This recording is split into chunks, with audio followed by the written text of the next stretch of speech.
آپ کریں، آپ کے لیے کام ہے۔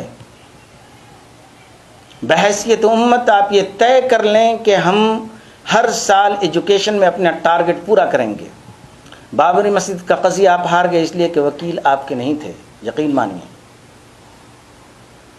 نوجوان جیلوں کے اندر بند ہیں اور ان کا کوئی پرسان حال نہیں، اور آگے یہ وقت آنے والا ہے کہ کوئی بھی ہندو آپ کا کیس نہیں لے گا، اور ایسے مشاہدات ہو چکے ہیں۔ کیوں نہیں آپ ٹارگٹ پیدا کرتے کہ ہم بحیثیت مجموعی طور پر پوری امت اسلامیہ ہندیہ مل کر 5 سے 10 ہزار ایڈوکیٹ ہم کورٹوں کے اندر داخل کر دیں گے۔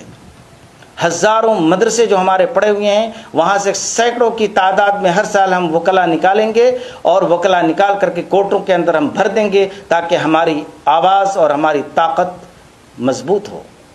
کیوں نہیں آپ یہ ٹارگٹ کرتے کہ ہر سال کم سے کم 5000 پورے ہندوستان میں کہیں نہ کہیں پولیس کے اندر ہم اپنے نوجوانوں کو بھر دیں گے، اور اس ٹارگٹ کو ہم اچیو کریں گے؟ کیوں نہیں آپ یہ ٹارگٹ بناتے ہیں کہ ہم پورے سال میں کم سے کم 100 IAS پیدا کریں گے؟ آپ کے نام آتے ہیں 15-20، آپ کی تعداد 14% ہے، اور 20 سے کام نہیں چلنے والا۔ آپ کیوں نہیں یہ ٹارگٹ کرتے ہیں کہ پورے ہندوستان میں ڈاکٹری کا جو پیشہ ہے وہ مسلمانوں کا پیشہ بن جائے؟ کیوں نہیں یہ ٹارگٹ کرتے ہیں کہ پورے ہندوستان میں IT پر قبضہ مسلمانوں کا قبضہ ہو، تاکہ دوسری قومیں آپ کی محتاج بن جائیں؟ جس دن دوسری قومیں آپ کی محتاج بن جائیں گی اس دن طاقت آپ کے پاس آئے گی، مگر جو کرنے کے کام ہے وہ ہم نہیں کرتے۔ تو آج بابری مسجد کی جگہ پر رام مندر کے شیلا نیاز پر افسوس اور ماتم کرنے کے بجائے آپ اور ہم مل کر کے یہ کمٹمنٹ کریں کہ ہم ہندوستان کا نقشہ بدلیں گے، اپنی قوم کا نقشہ بدلیں گے۔ ایجوکیشن کے اندر مسلمان نمبر 1 پر آئے گا۔ ہمارے وکیل ہوں گے، ہمارے ڈاکٹر ہوں گے، ہمارے IT انجینئرس ہوں گے۔ دوسرے سیکٹرز میں کچھ بھی ہو جائے، ہمیں جاپان کی طرح 30 ملین کول کا ٹارگٹ انہوں نے پورا کیا تھا، ہم 30,000 انجینئرس، ڈاکٹرز اور ایڈوکیٹ کا ٹارگٹ پورا کریں گے۔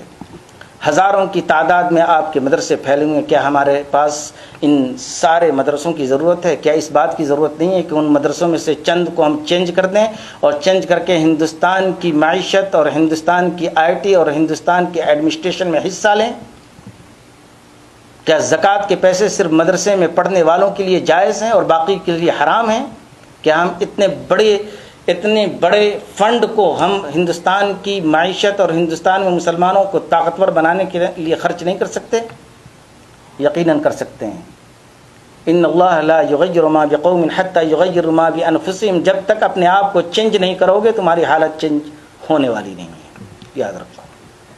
اور حالت چینج کرنے کا مطلب یہ کہ اپنی اسٹریٹجی، اپنی پلاننگ، اپنی ذہنیت اور اپنا خیال اور اپنا عقیدہ یہ سب چینج کرو۔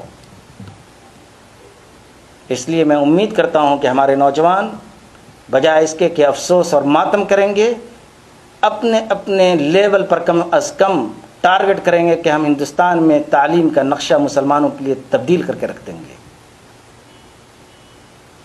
اللہ تعالی ہمیں اور آپ کو، ہم سب کو توفیق عطا فرمائے۔